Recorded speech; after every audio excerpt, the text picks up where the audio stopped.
yang tidak bisa menyempatkan waktu untuk talabul ilmi dikarenakan kesibukan-kesibukan yang lainnya.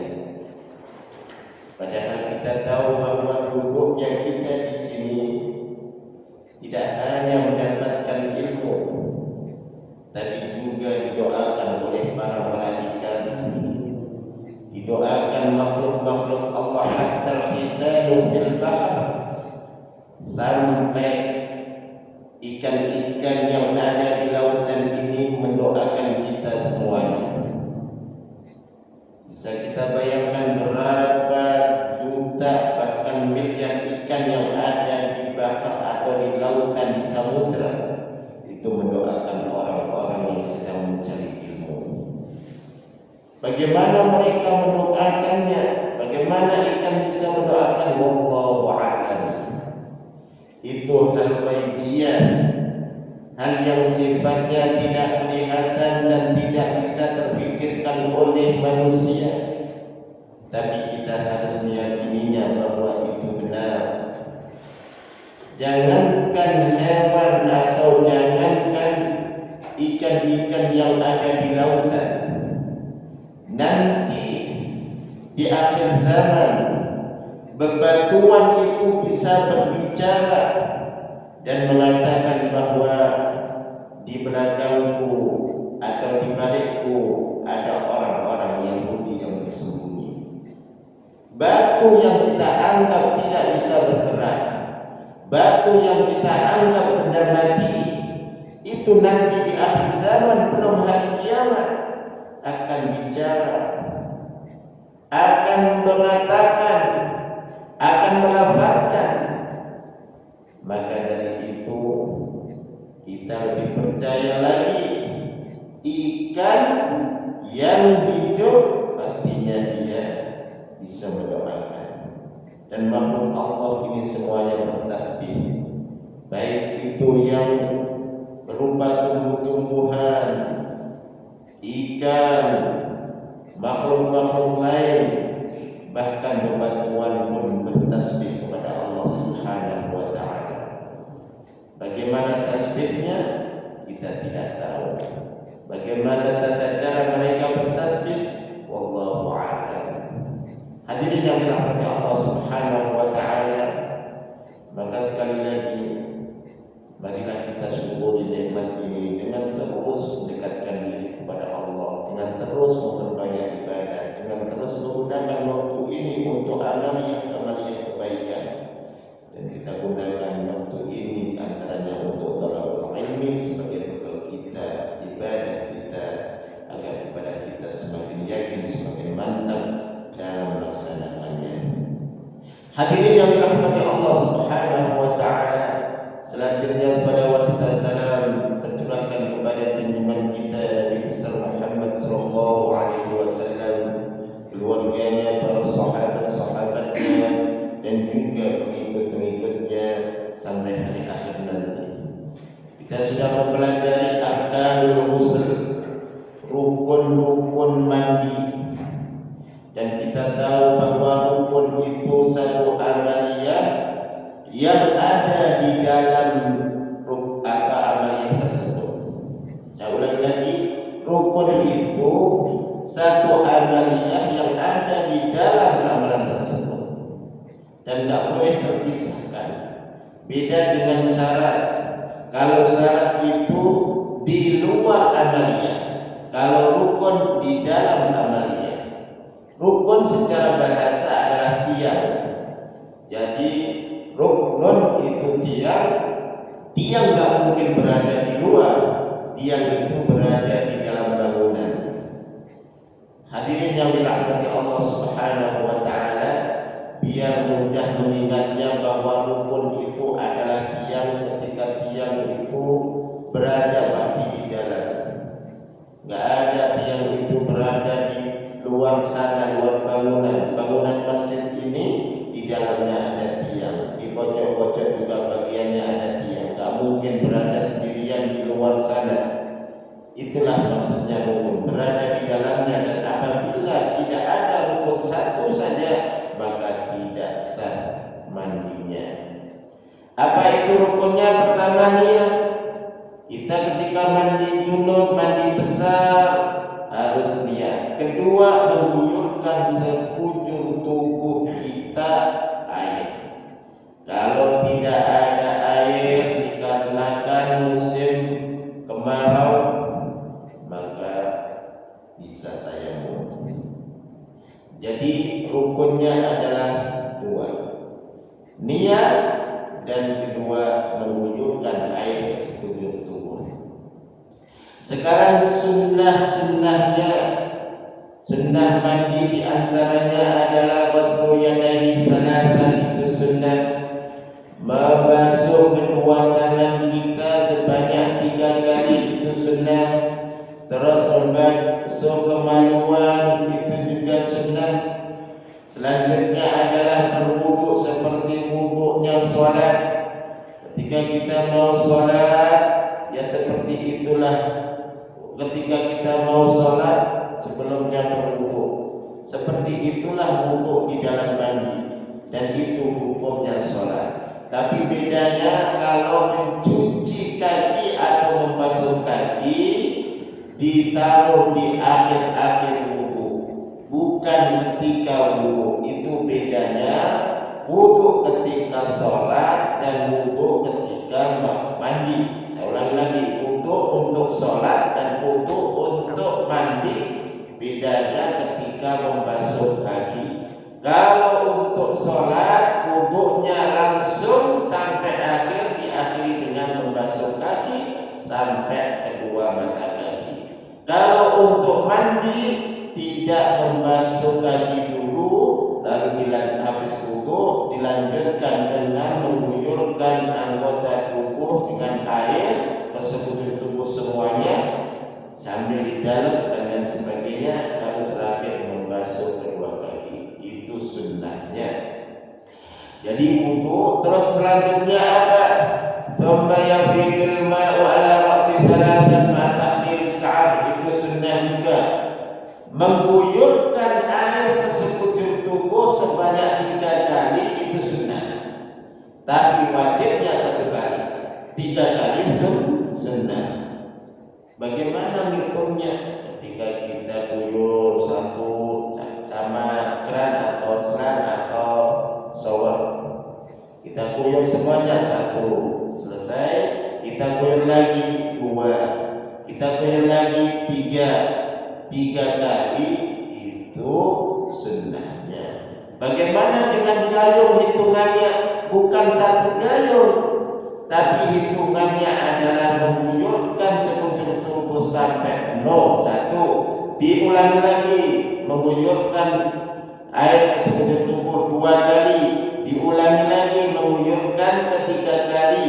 Bukan gayungnya, dihitung gayungnya, tapi mengguyurkan sampai ke sekujur tubuh. Diulangi lagi sampai 3 kali. Kalau 3 gayung nggak cukup. Bahkan 1 kali pun gak cukup kalau 3 kali. Hadirin yang dirahmati Allah Subhanahu wa ta'ala. Jadi itulah sunnah-sunnahnya. Dan juga diantaranya adalah menyela-nyela rambut, habis itu di telinga digosok-gosok di sela-sela seperti ini, habis itu di sela-sela kedua tangan ini, di sela-sela kedua kakinya, jari-jarinya di sela-sela, pokoknya ada lipatan-lipatan itu hendaklah dibersihkan. Itulah Islam mengajarkan dan menganjurkan kepada pemeluknya untuk senantiasa berbuat atau menjaga kebersihan. Hadirin yang dirahmati Allah Subhanahu wa ta'ala, apakah ada landasan hukumnya atau landasan dalil dari baginda Rasulullah sallallahu alaihi wasallam? Hadis ini dari Aisyah radhiyallahu anha, anna Nabi sallallahu alaihi wasallam kana idza ittasala min al-janabah yabda'u fayaghsilu yadayhi. Jadi Rasulullah sallallahu alaihi wasallam kalau mandi janabah dimulai dengan menggosok atau membasuh kedua tangannya. Kemudian yafruqu yaminahu ala shamalihi, mendahulukan kanan daripada kiri, anggota tubuh yang kanan didahulukan, lalu setelah kanan kiri. Selanjutnya adalah menyuci farj atau kemaluannya, dan selanjutnya yatawaddau wudu'ahu lis-shalah, berwudu seperti wudunya mau melaksanakan salat. Kemudian ya'khudul ma' wa yudkhilu asabi fi usulis sya'r, mengguyurkan air ke sekujur tubuh dengan menyela-nyelanya. Kalau pas di rambut di sela-sela seperti keramas seperti itu ya. Hatta idza ra'annahu qad istabra'a hafna 'ala ra'si thalatha hafsaya, lalu Rasulullah mengulangi sampai 3 kali.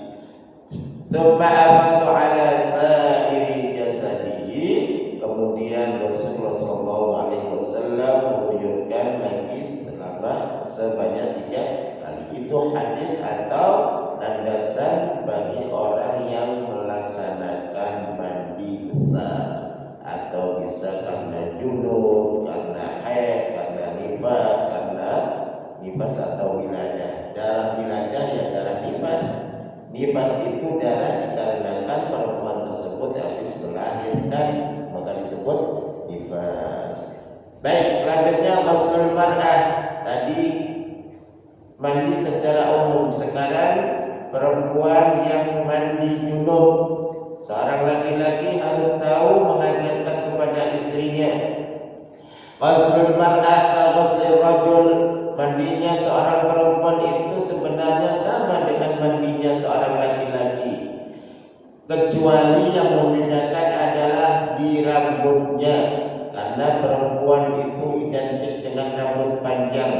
Kalau ada laki-laki yang rambutnya panjang seperti perempuan, maka orang tersebut ya antara laki-laki dan perempuan ya.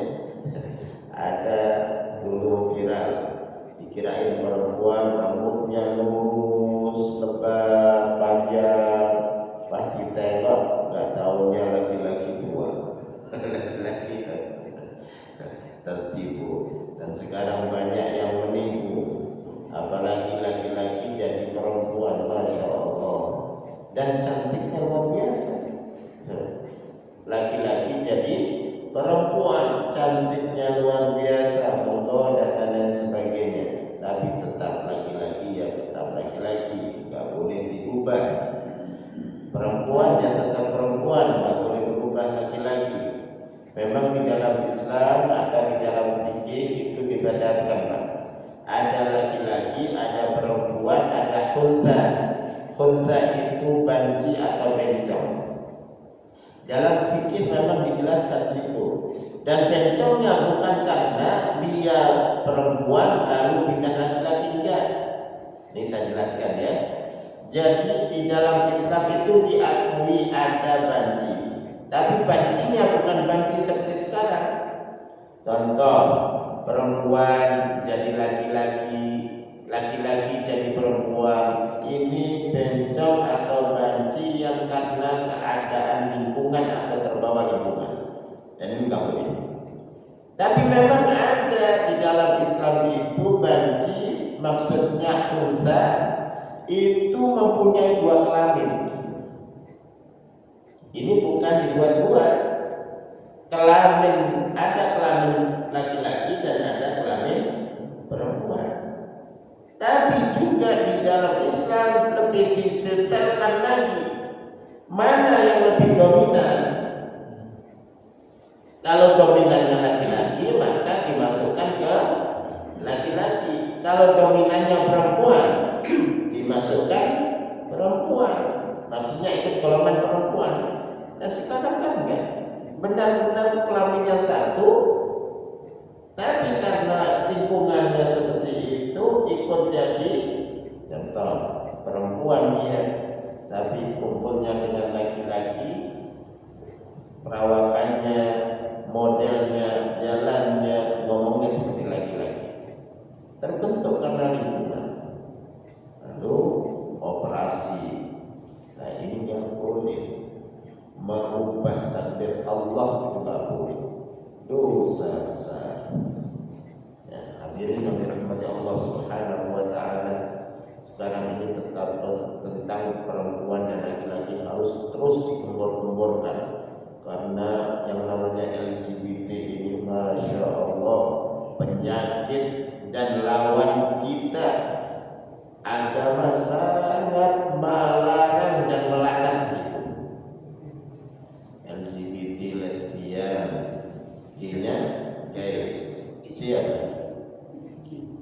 gender ya, gender,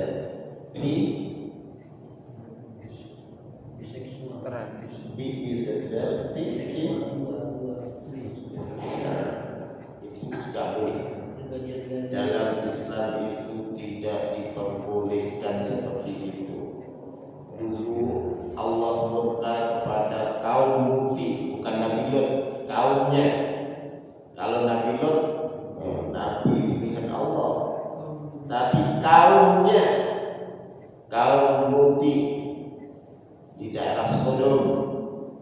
Jadi di sana itu praktek laki-laki dengan laki-laki, bahkan karena kalau ada di dalam Al-Quran dikisahkan kalau ada laki-laki yang ganteng itu didatangi rumahnya, ada malaikat yang pura-pura jadi ganteng, dikumpul, dikejar-kejar di rumahnya, dan di antaranya yang membela, yang ngasih tahu adalah istri tersebut. Makanya kadang istri itu harus kita bimbing, istri itu harus kita arahkan. Kalau agak menyerang sedikit harus kita ajarin, harus kita luruskan. Kalau enggak gitu berbahaya. Nabi Nuh istrinya juga durhaka, tidak taat. Baik hadirin yang dirahmati Allah Subhanahu wa taala, karena perbuatan Sodom atau perbuatan Lut itu sehingga Allah murka, dibalikkanlah tanah Sodom itu. Karena Allah murka dengan perbuatan-perbuatan yang tidak pernah dilakukan oleh umat-umat terdahulu. Sekarang digembor-gemborkan, diviralkan, bahkan dikampanyekan. Untung umat Islam siap siaga, untung umat Islam melek ketika dikata ditolak. Bagus, itu event dunia menunjukkan bahwa Islam itu nggak setuju dengan hal itu. Sebenarnya agama lain juga nggak setuju, tapi lembek. Karena itu melawan kodrat manusia. Kodrat manusia itu ya lawan jenis. Laki-laki dengan perempuan, perempuan dengan laki-laki. Kalau ada laki-laki dengan laki-laki, itu pikirannya yang harus dibenahi. Hadirin yang dirahmati Allah Subhanahu wa taala, bicara tentang itu adalah bicara tentang dosa besar. Maksudnya bukan bicaranya, tapi pembahasan itu hal yang penting, karena perbuatan itu adalah perbuatan yang terlaknat, bahkan dosanya di atas dosa zina. Dosa zina sudah ada zaman dulu dan itu termasuk dosa besar. Dan lebih besar lagi adalah penyelewengan seksual, lesbian, gay dan lain sebagainya, yang itu mendatangkan murka Allah sehingga tanah Sodom dibalik oleh Allah Subhanahu wa taala. Baik, kita kembali ke al-mar'ah, masul mar'ah, tata cara mandinya seorang perempuan. Jadi kalau seorang perempuan itu ada perbedaan sedikit. In wasalna ila asli sya'ar li hadits Ummu Salamah. Jadi perempuan itu biasanya rambutnya panjang dan dikepang. Kalau dulu modelnya dikepang, sekarang nggak usah dikepang. Ya. Bagaimana kalau rambutnya dikepang? Di dalam hadis dijelaskan nggak usah diurai, nggak usah dilepas.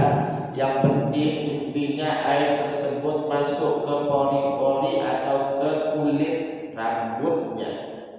Itu kalau belum sempurna, merasa belum sempurna, maka lebih baik dilepas kepangannya, diurai biar bisa menggaruk atau menyela-nyela rambutnya. Anna imra'atan qalat li hadithi Ummu Salamah, hadis Ummu Salamah radhiyallahu anha, anna imra'atan qalat, ada seorang perempuan yang berbicara atau bertanya, ya Rasulullah, wahai utusan Allah, inni imra'atun asyaddu dhafri ra'si, sesungguhnya saya adalah perempuan yang mempunyai rambut tebal, rambut lebat. Afa aquduhu lil janabah, yaitu rambut lebat yang rambutnya lebat yang dikepang, apakah saya harus urai, apakah harus saya lepas kepangan saya untuk mandi janabah? Qala innama yakfiki an takhza alaihi thalatha hasayat. Boleh at-takhziyah, cukuplah bagimu untuk mentahzi. Tahzi itu adalah mengguyurkan air ke sekujur rambut atau ke semua rambut dengan menyela-nyelanya. Tsumma tufidi ala sa'iri jasadi, kemudian guyurlah air ke sekujur tubuhmu, habis rambut lalu ke sekujur tubuh. Jadi dari atas dulu, bukan dari bawah. Tapi bagaimana Ustaz? Ada yang mengatakan kalau mandi itu lebih baiknya dari kaki disiram dulu, biar nanti dinginnya naik, kalau langsung kepala nanti jadi stroke. Ini boleh-boleh saja untuk kesehatan, tapi tata cara untuk mandi tadi sudah saya jelaskan. Contoh awalnya kita guyurlah kaki kita, kedua kaki untuk biar hangat, ya, dinginnya biar ke atas. Lalu setelah itu kita melaksanakan mandi junub seperti yang sudah diajarkan. Baik, hadirin yang dirahmati Allah Subhanahu wa taala, an Ubaid bin Umair radhiyallahu anhu, dari Ubaid bin Umair semoga Allah meridhoinya, qala balagha Aisyah radhiyallahu anha anna Abdullah bin Umar ya'muru an-nisaa idza iktasalna ay yanqudna ru'usahunna. Jadi Aisyah radhiyallahu anha mendengar perkataan Abdullah ibnu Umar menyuruh perempuan-perempuan ketika mandi untuk melepas kepangannya, melepas ikatan rambutnya. Lalu Aisyah radhiyallahu anha mengatakan, ya ajaban li ibnu Umar. Gimana Umar ini? Ya'murun nisaa idza iktasalna bi naqdi ru'usihinna afala ya'muruhunna ay yakhliqna ru'usahunna. Laqad kuntu aqtasilu ana wa Rasulullah sallallahu alaihi wasallam min ina'in wahidin wa ma azidu ala an afruqa ala ra'si thalatha ifraqat. Jadi pernah sahabat besar Abdullah ibnu Umar nyuruh wanita-wanita kalau mandi dibuka kepangannya atau tali rambutnya. Kata Aisyah, kenapa nggak disuruh potong aja rambutnya biar pendek? Terus padahal saya sendiri dengan Rasulullah pernah mandi satu wadah, satu bejana, dan rambut saya cukup saya guyur 3 kali lalu saya sela-sela. Pertama yang bisa kita ambil pelajaran dari hadis tersebut bahwa kita tidak usah melepas kepang, atau perempuan itu tidak usah melepas kepang rambutnya jika dirasa sudah masuk ke kulit rambut. Tapi kalau merasa enggak masuk ke kulit rambut, masih kelihatan kering, maka dilepaslah. Dan juga ini bukan masalah tabu atau tidaknya. Bolehkah mandi seorang laki-laki dengan istrinya? Dibolehkan. Dan Rasulullah SAW mandi bersama Aisyah radhiyallahu anha dalam satu wadah. Artinya dalam bejana saling gayung dan gayung. Nah, kalau gitu dalam satu tempat namanya iya, itu boleh. Ya, enggak masalah. Ini di atas umur 18 tahun. Sudah 18 tahun semuanya ya. Jadi boleh ya. Sekarang masail tata'allaqu bil ghusl. Hal-hal yang berkaitan tentang mandi. Yujzi'u ghuslan wahidun an haidin wa janabah, an jum'ah wa 'id, wa an janabah wa jum'ah idza nawal kull. Kulli qawli Rasulullah sallallahu alaihi wasallam innama likulli imri'in ma nawa. Jadi kalau ada dua hal yang harus diwajibkan mandi, contoh junub dan juga atau haid, junub dan haid baru-baru, maka cukup satu kali mandi, bukan mandi junub lalu besoknya mandi haid, cukup satu kali mandi. Mandi sholat Jum'ah dengan mandi sholat Aid, maka cukup satu kali mandi saja. Enggak boleh, enggak boleh. Jangan memboroskan amaliyah. Habis mandi sholat Jum'ah, saya mandi sholat Jum'ah, habis itu niat mandi sholat Id, enggak usah. Cukup satu kali mandi. Begitu juga yang lainnya. Ya, Jumat atau junub dan Jumat.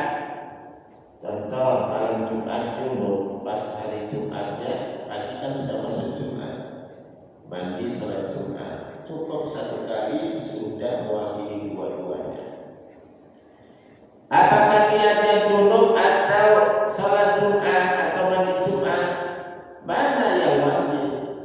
Kalau junub harus, karena sholat tanpa bersuci tidak diterima, maka mandinya niat mandi junub, bukan mandi Jumat. Nah, sekarang salat Jumat atau hari Jumat dengan Aid, mana yang diniatkan? Yang diniatkan lebih ditekankan adalah mandi dengan niat salat Jumat, karena lebih ditekankan lagi. Yang kedua, permasalahan kedua, idza iktasala minal janabah wa lam yakun qad tawadda'a yaqumul ghusli 'anil wudu. Qalat Aisyah. Nih, jika orang tersebut mandi janabah lalu dia belum wudu, maksudnya gini Pak, dia sudah mandi, di dalamnya juga sudah wudu, apakah mandi lagi, wudu lagi? Baik, di dalam hadis nanti saya akan jelaskan, bukan berarti saya nggak mengikuti hadis ini, saya juga mengikuti pendapat ulama dengan hadis yang lain. Qalat Aisyah, kana Rasulullah sallallahu alaihi wasallam la yatawaddau ba'da al-ghusl.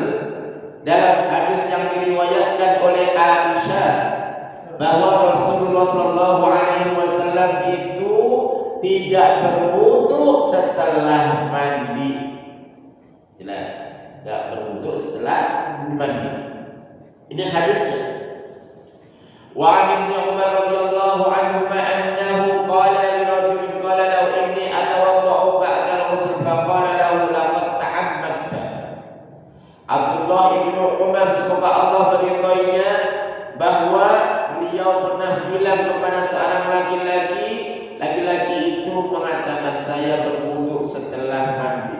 Kata Abdullah bin Umar, kamu telah, maksud ta'ammadta itu melebih-lebihkan atau jangan terlalu itulah ya. Artinya sudah cukup mandi aja. Dua hadis ini kalau kita lihat bahwa orang yang sudah mandi lalu sholat boleh. Tapi ada juga yang berpendapat dengan hadis yang lainnya, barang siapa yang memegang tekannya dengan telapak tangannya Bapak gosok-gosok pakai telapak tangan itu pakai gini. Gini atau gini? Nggak mungkin gini. Pasti gini ya. Pegang nggak nih? Maka batal untuknya. Lah kalau pas mandi, Bapak habis wudu gini-gini ya. Itulah yang mengatakan bahwa kalau habis mandi lebih baik wudu lagi. Karena wudunya batal. Walaupun ada yang mengatakan lagi, kan sudah tertutup dengan mandi besar. Mandi besar itu menghilangkan hadas besar atau hadas kecil? Hadas besar. Lah kalau gitu, kita sudah mandi, lalu nggak usah wudu dong. Kalau kita mau sholat kentut, sekarang kita main logika dulu. Orang yang sudah mandi, lalu berarti bersih kan? Lalu dia kentut, harus wudu nggak? Wudu. Orang tadi wudu di dalam sholat, lalu kemudian zakat, wudunya batal. Walaupun ada hadis ini bukan berarti saya bertentangan dengan hadis, tapi ada pendapat yang seperti itu. Jadi kalau seperti ini bagaimana? Dua-duanya boleh, nggak boleh nyalahin. Kalau habis mandi langsung sholat ya silakan. Kalau habis mandi wudu lagi lebih bagus karena kehati-hatian. Kehati-hatian, khawatir tadi megang kemaluan. Dan megang kemaluan itu seharusnya sebelum wudu mencucinya. Tapi kadang-kadang kita kan nggak tahu. Guyur habis wudu, guyur, kosong-kosong itu, ya dan lain sebagainya.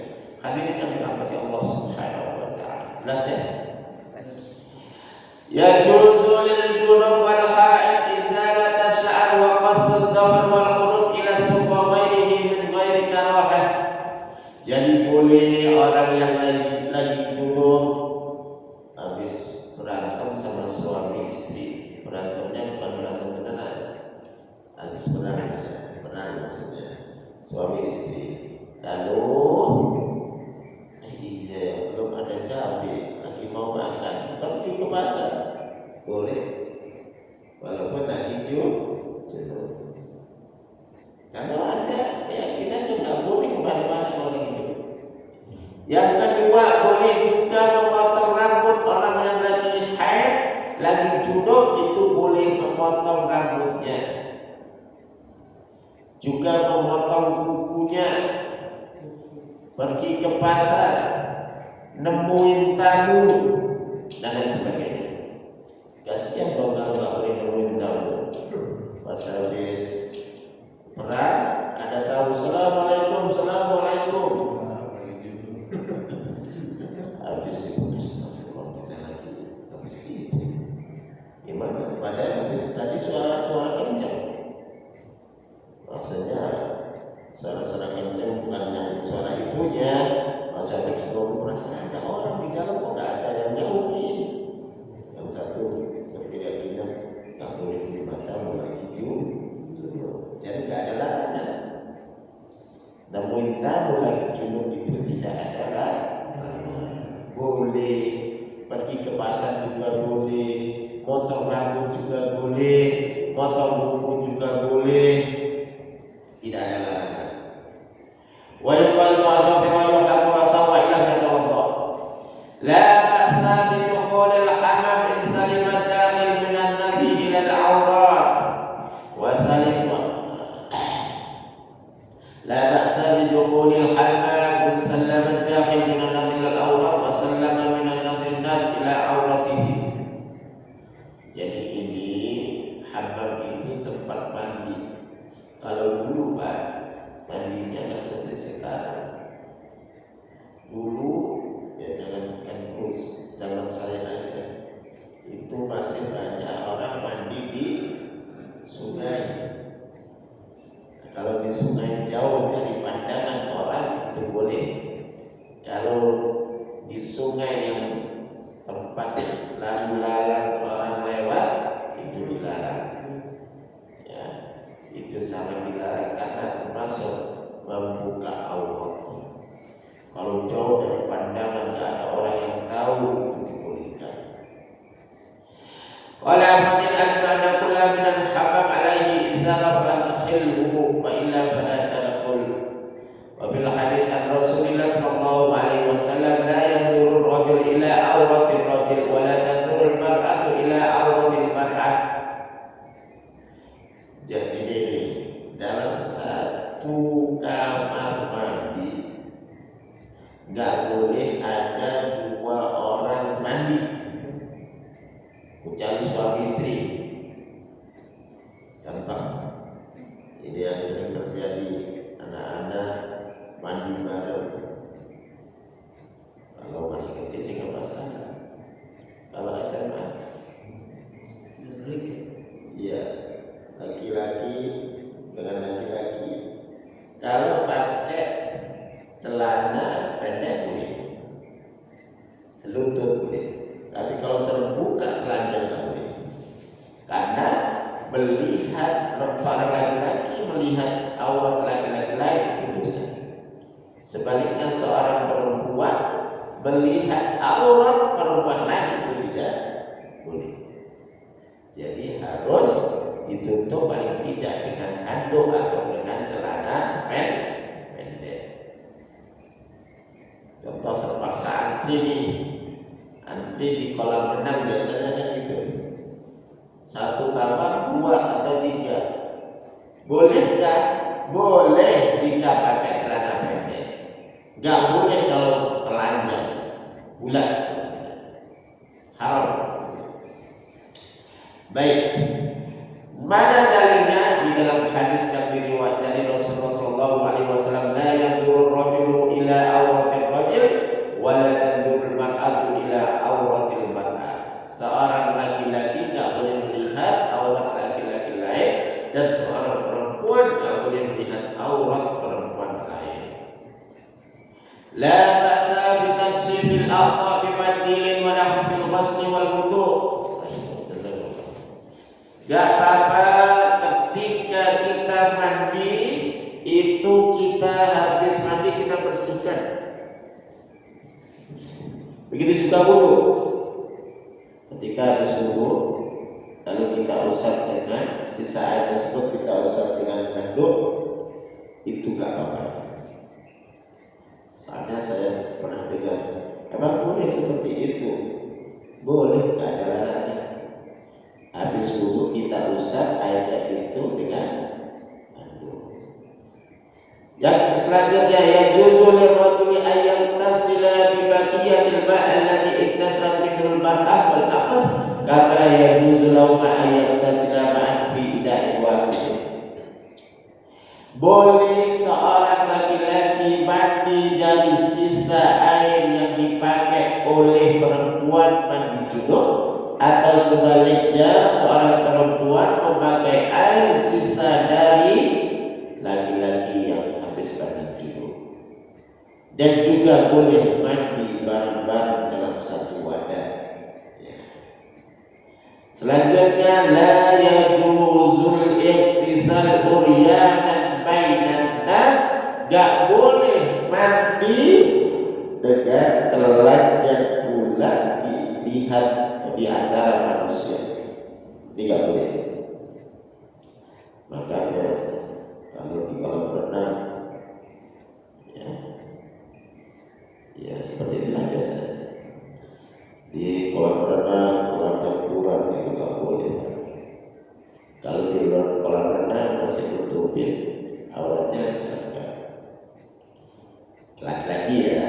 Kalau perempuan yang auratnya semuanya kecuali wajah dan telapak tangan. Baik. Kalau laki-laki di tempat umum boleh mandi di kolam renang, yang penting auratnya tertutup. Kalau terbuka itu nggak boleh buka aurat. Kama yajuzu lahu an yantasila la yajuzu karena kasfal aurat muharram, membuka aurat itu hukumnya haram.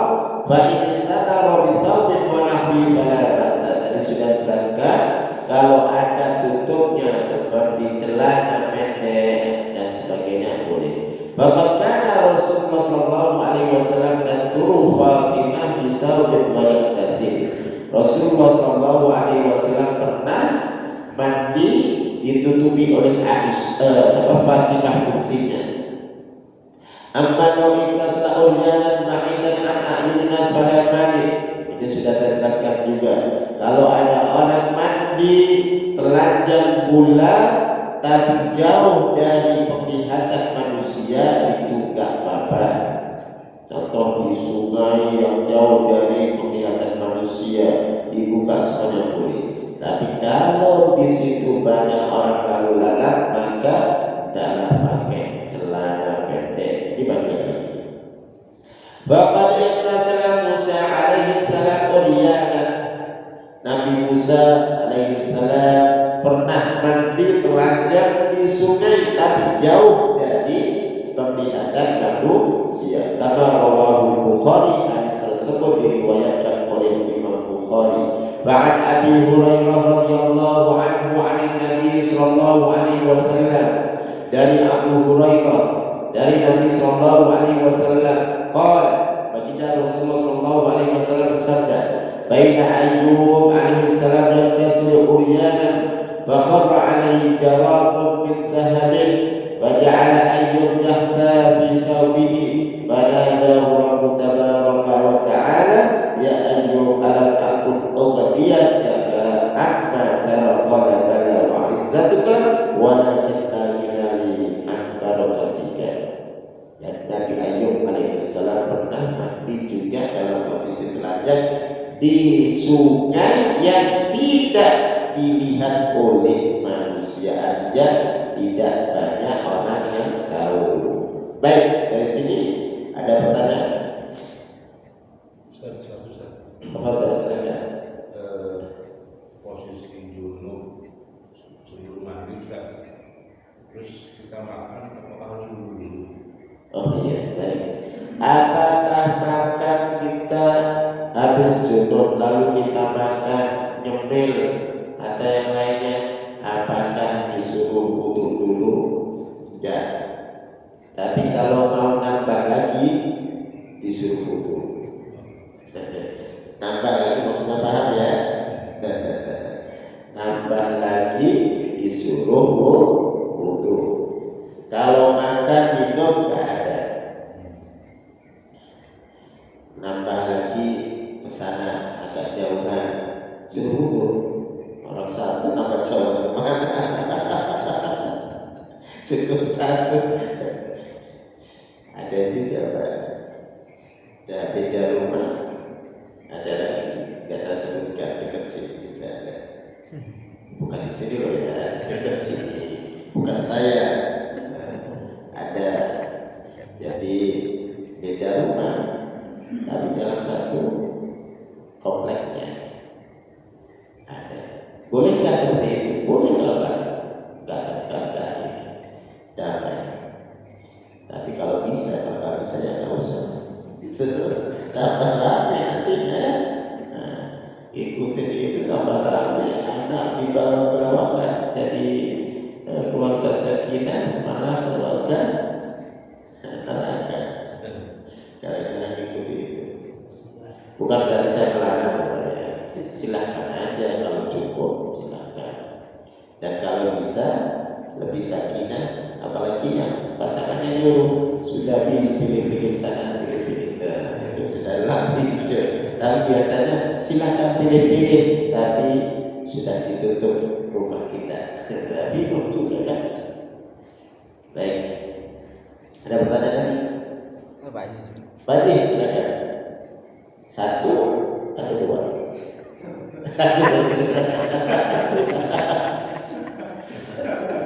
Oh ini beda ya? Ya, silakan Pak Haji. Doa untuk Iya. Bismillah. Dan melengkapi Bismillahirrahmanirrahim. bismillah sebelum wudu. Ya, namanya makna menggantung bismillah saja dengan melengkapi misalnya Bismillahirrahmanirrahim.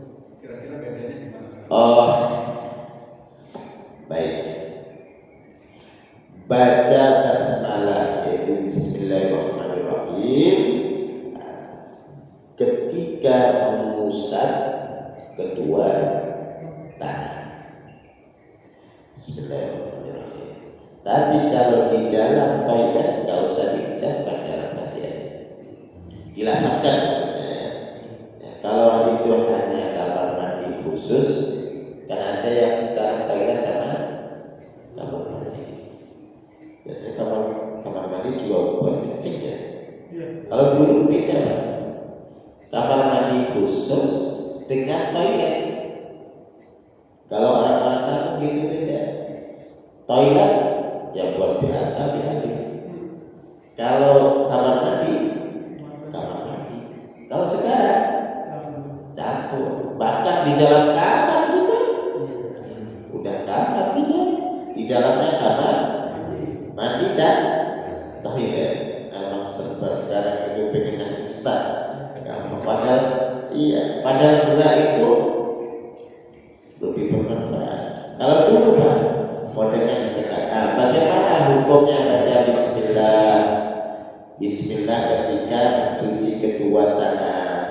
Bismillah atau bismillahirrahmanirrahim. Boleh. Gak dibatasi bismillah aja. Bismillah. Cukup bismillah aja. Kenapa? Karena lafaznya bismillah. Boleh dilanjutkan. Seperti ini juga. Saya sampai sekarang itu mencari landasan. Sekarang modelnya gak usah assalamualaikum, langsung bismillah aja. Kalau kirim info atau apa, bismillah langsung ini, itu kan? Baik. Dengan alasan dulu Rasulullah SAW ngirim suratnya nggak ada salamnya, langsung bismillah. Ngirim surat kemana? Ke orang-orang non Muslim. Sekarang kita boleh nggak ketemu Muslim non Muslim disuruh salam? Boleh nggak? Enggak. Nih, ya benar Rasulullah kirim surat ke non Muslim nggak pakai salam, langsung bismillah. Landasannya ini salah. Lah kalau sesama Muslim disuruh ketemu dengan sesama Muslim yang nggak tahu pun itu disuruh salah. Nah ini yang kesalahannya. Tentang Rasulullah itu nggak boleh salah, boleh suratnya. Lah kepada siapa? Kepada Muslim, nggak boleh. Tapi pada sesama Muslim ketemu tuh, assalamualaikum, waalaikumsalam warahmatullahi wabarakatuh. Dan itu disunahkan. Dan tanda-tanda hari kiamat akan datang, seorang Muslim sudah tak mau salam kepada Muslim. Nah, ini kenapa? Saya cari-cari kenapa sih baca salam aja apa? Bismillah. Habis itu setelah itu menginfokan. Nah, kenapa kita sesama Muslim bukan assalamualaikum? Salam itu sebab hakul Muslim ala Muslim sita. Idza laqitahu fasallim. Jadi dari Pak Haji pertanyaan itu ingat. Boleh berarti ya? Bismillah. Maksudnya apakah maknanya itu bergantung Ustaz? Saya boleh memulai dengan nama Allah, cuma nama Allah itu kan bergantung kan? Oh. Nama Allahnya nggak disebutkan gitu. Allah yang mana gitu? Bismillahnya. Oh iya. Boleh baca bismillah karena ada lafaznya gitu ya. Tapi apakah bismillahirrahmanirrahim juga boleh? Karena ada yang nggak usah. Lafaznya bismillah. Seperti itu berarti ya. Tapi sekali lagi ada yang berdalil seperti itu, ya boleh-boleh saja, artinya silakan. Kalau yang Bismillahirrahmanirrahim juga boleh. Jangan sampai yang benar itu Bismillah aja, yang Bismillahirrahmanirrahim salah. Nah, ini nggak boleh juga ya. Baik, pertanyaan tadi seperti jadi ingat salam, nggak ada salam itu dalam surat. Saya dalam hati, masya Allah ini. Makanya belajar itu harus sama guru. Bolehkah kita baca banyak-banyak? Sangat boleh. Bolehkah kita itu baca kitab dan sangat boleh. Kecuali baca Al-Quran. Baca Al-Quran harus pakai guru. Gak boleh kita baca sendiri tanpa guru. Nanti salah baca. Kha, dha, ta, dha, ain, ghain, qaf, kaf, ha. Kalau tanpa guru bahaya. Makanya adalah istilah salah. Baik, seperti itu. Ada pertanyaan? Allah Di luar konteks junub. ya. Apa ta'abud? Menambah ini. Ketika ada keluarga meninggal, Pak, bolehkah suaminya itu memandikan sang istri yang meninggal, Pak? Baik. Bolehkah suami memandikan istrinya? Nah, ini yang romantis begitu. Abi, kalau saya mandi, tolong mandi. Kalau saya mandi duluan, mandiin ya. Suaminya bilang, Mi, kalau saya meninggal duluan, mandiin apa-apaan sih, masih hidup ngomong gitu. Kalau istri atau pasangan bikin lagi itu kan apa-apaan sih. Padahal ya kita semuanya akan mati. Dan itu terjadi pada zaman Rasulullah. Kata Rasulullah, seandainya saya meninggal duluan, tolong mandiin. Terus Aisyah bilang, kalau saya meninggal duluan, tolong mandiin. Artinya boleh seorang suami memandikan istri atau istri memandikan suami. Walaupun ada ulama yang mengatakan di antaranya adalah mazhab Hanafi atau Hanafi. Mazhab Hanafi mengatakan gak boleh seorang suami memandikan istri, istri memandikan kembalinya. Kenapa? Karena sudah putus dengan kematian, nikahnya sudah putus, dianggap orang lain. Tapi ini pendapat yang kurang benar. Boleh dengan hadis tadi, kalau istri meninggal duluan, kalau Aisyah meninggal duluan, minta tolong dimandikan Nabi Muhammad SAW. Kalau Nabi Muhammad meninggal duluan, yaitu Aisyah yang memandikan. Jadi boleh pesan dulu atau pesan gini, minta tolong nanti kalau saya meninggal, tolong kain kafannya pakai baju ikhram, boleh. Makanya disimpan baju ikhramnya, nggak masalah. Disimpan untuk ini wasiat nih harus dijalankan. Makanya harus diingat-ingat wasiatnya. Oh iya, dulu pernah berwasiat minta tolong kain kafannya pakai kain ikhram. Ustaz nggak nyukup, nggak nutupin, maka dibantu dengan kain kafan. Seperti itu. Nyambung Ustaz. Ya, coba silakan. Berkaitan dengan memandikan jenazah tadi, suami istri seperti itu, bagaimana dengan anaknya? Anak mandikan. Memandikan orang tuanya, anak perempuan memandikan bapaknya. Oh, Ibunya dimandikan oleh anak laki-lakinya. baik. Terima kasih. Bagaimana kalau seorang ayah minta dimandikan kepada anaknya? Boleh, lebih baik tapi sejenis. Anak laki-laki mandikan bapaknya, anak perempuan mandikan ibunya. Tapi kalau ini beda ya, suami istri sama anak ya.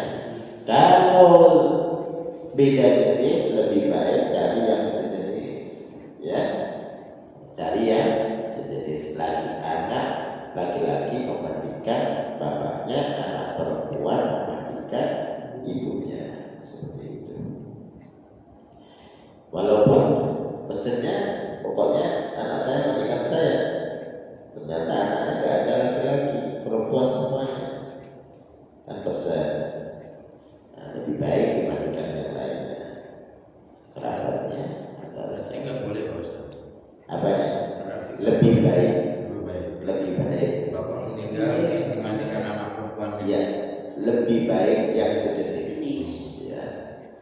lebih afdalnya.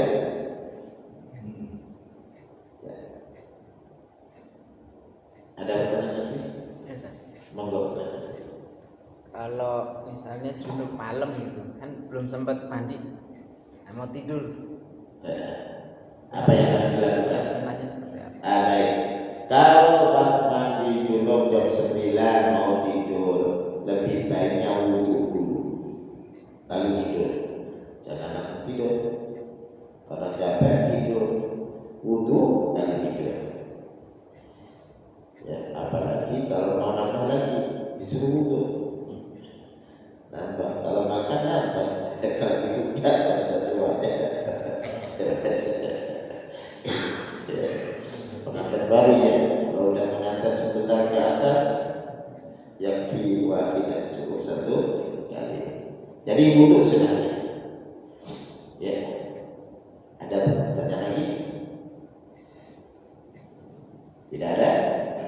Suruh jam berapa? Nah, Eko. Udah lewat barusan ya? Udah lewat ya? Ada 10 menit? Belum.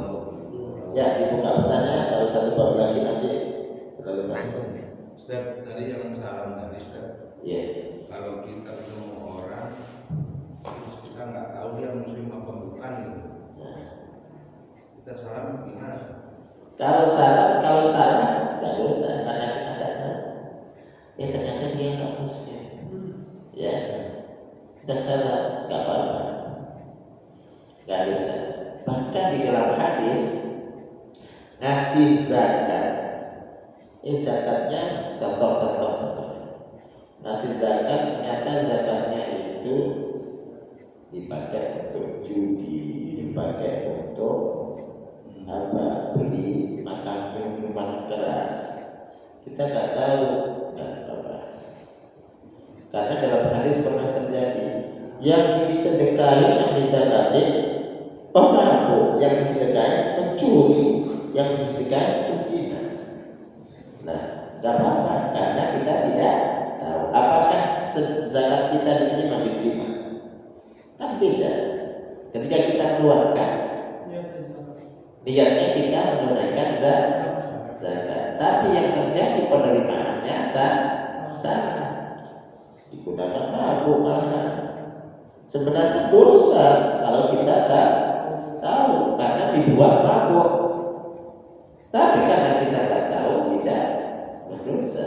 Begitu juga salam, ketika kita mengucapkan salam sebenarnya enggak boleh. Tapi kalau dia kita nggak tahu apa-apa. Kalau dia salam ke kita jawab. Assalamualaikum, karena kita disebut haji atau ustaz. Ada saya punya tetangga baik banget dan muslim. Dan kita harus berbuat baik. Ingat kepada tetangga harus baik. Dan itu ajaran Islam. Punya hak tetangga. Ketika non muslim, ya kita harus baik juga kepada dia. Tapi masalah salah tidak lagi. Kita ngasih hadiah, ngasih makanan boleh. Dia ngasih kita makanan, dibalas dengan kebaikan kita kasih ke dia. Itu boleh, dan itu diharuskan. Taharu. Jangan sampai non muslim tetangga kita awas nanti ya berantem terus, nggak boleh. Kita harus baik dengan tetangga walaupun tetangga kita itu non muslim. Dan juga nggak boleh mendoakan seperti ini, bukan muslim, rese dan lain sebagainya. Ya. Atau bahkan muslim tapi rese kita doakan ya Allah kapan cabut cepetan ya Allah cabut dia. Nggak boleh itu, nggak boleh. Doa kematian ya itu tidak boleh. Yang bolehnya bagaimana? Doakan kebaikan ya Allah, berikanlah petunjuk dia ya Allah. Ya, jadikanlah lisannya dia itu lisan yang menyenangkan. Ada orang yang lisannya setiap ngomongnya nyakiti. Ya, saya sering diceritain teman-teman, Masya Allah, tetangga saya luar biasa.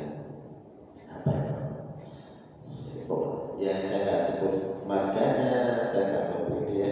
Pokoknya Masya Allah perilakunya, buang air sembarangan. Kalau kita nasihatin kita yang dilabrak dan sebagainya. Ya udah doain biar dia berubah sikapnya. Sampai kapan katanya sepingin pindah dia. Ya seperti itu. Ya doa kebaikan ya. Kalau salam gado-gado terus kan? Salam gado-gado. Salam kali Kan sekarang tuh salam tuh kadang assalamualaikum, salam kebajikan, kadang salam was-was lagi gitu. Itu gimana Ustaz? Dan salam gado-gado lagi merdeka. kan sudah jelas. Kan mengucapkan salam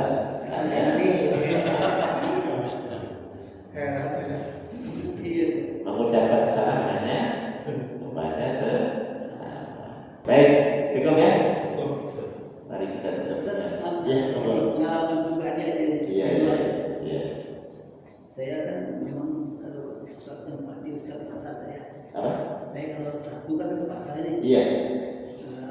Hari Jumat itu kan saya terima uang infak. Itu recehan itu kan. Itu saya bawa ke pasar, saya tukar. Ternyata orang yang selalu nanyain saya, memang tempat itu saya selalu situ. Dia selalu nanyain, ada bawa receh nggak? Tukar. Tapi dia rupanya mengambil untung dari itu. Misalnya saya kasih 100, itu dia ke pedagang lain dia jual 90. Itu bagaimana hukumnya saya? Kalau Pak Haji tahu, nggak boleh.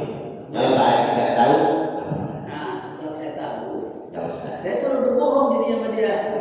Kalau dia tanya, ada nggak Pak Mas untuk uang nggak? Nggak ada. Nggak apa-apa, lebih baik itu. Saya nggak ada apa, nggak bawa sekarang. Anda bilang nggak bawa, gitu aja.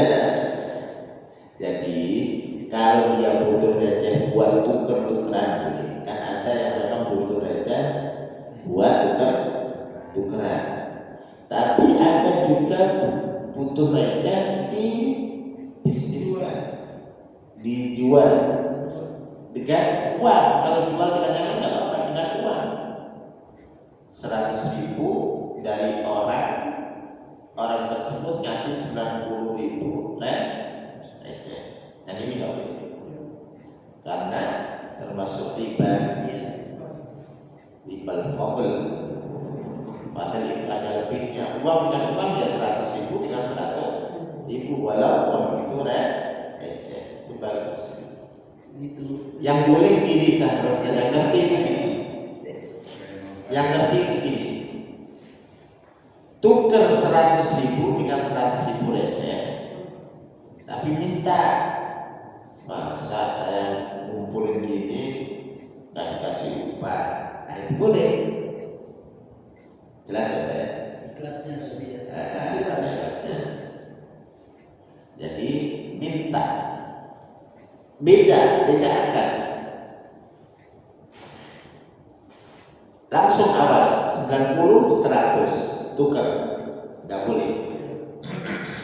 Tapi kalau tukar dengan tukar 100 dengan 100, tolong dong kasih lebihan, saya kan sulit nyarinya ini. Itu boleh. Karena itu jasa. Ya, itu jasa. Nikah sama zina beda. Sama-sama bayar nggak zina? Nikah bayar nggak? Bayar. Bahkan zina itu dulu sampai viral berapa? Satu kali malam 80 juta. Masya Allah, saya pikir 80 juta beli motor 3 itu.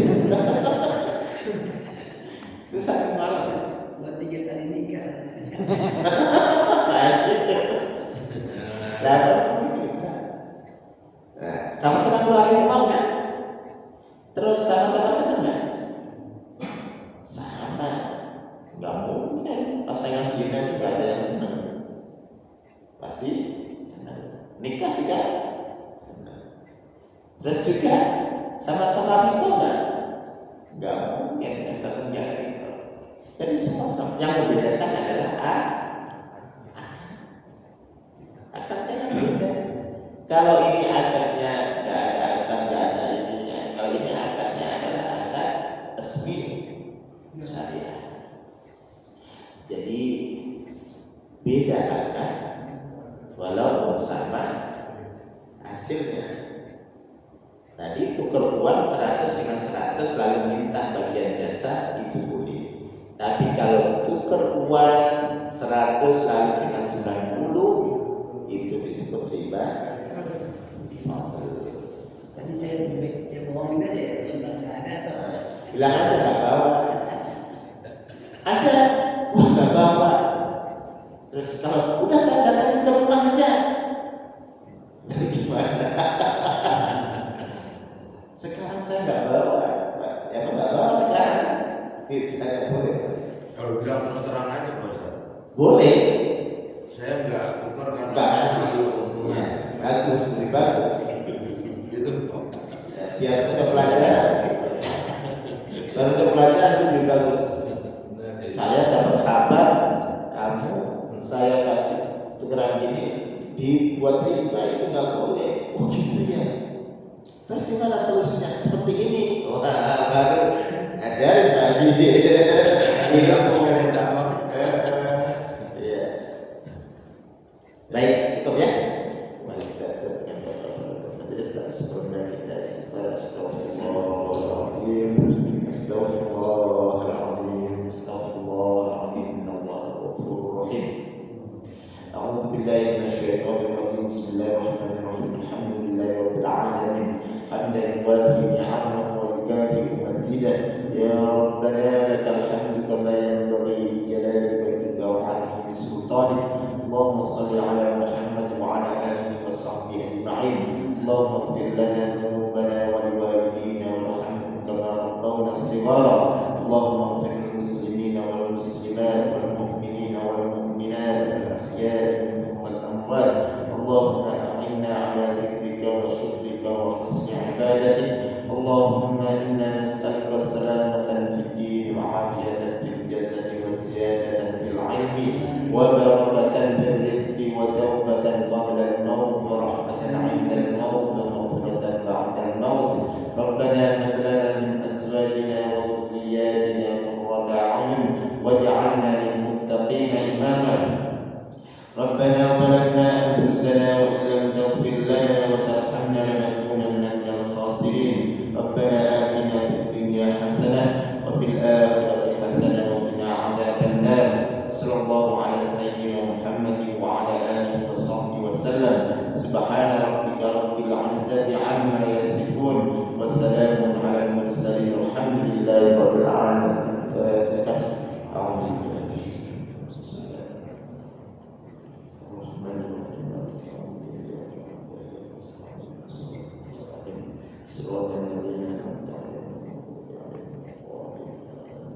Mari kita tutup dengan kafaratul majlis. Subhanallahumma wa bihamdika asyhadu an la ilaha illa anta astaghfiruka wa atubu ilaik.